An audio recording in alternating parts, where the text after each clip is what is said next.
బిడ్డ కాలేజీకి వెళ్తానన్నావు కదా, ఎప్పుడు వెళ్తావు? ఈ వారం ఇంటికానే ఉంటాను అమ్మ, మళ్ళొచ్చే వారం పోతా. సరే బిడ్డ.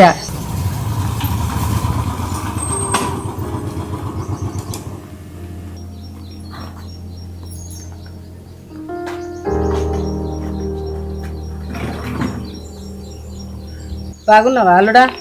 బాగానే ఉన్నా అత్తమ్మ. రాణి బాగున్నావా? బాగానే ఉన్నా బావా. అత్తమ్మ, నాన్న మీకు ఫోన్ చేసి మాట్లాడినట్టు కదా, సో మళ్ళీ ఒకసారి మీకు గుర్తు చేయమన్నాడు.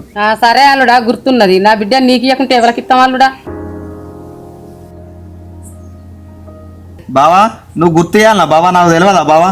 నీకు కాకుంటే ఎవరికి ఇస్తాం బావా? నువ్వు ఓకే అన్నావు అనుకో, నెక్స్ట్ మంచి ముహూర్తం చూసి చెల్లె నీకు ఇచ్చి పెళ్లి చేస్తాం.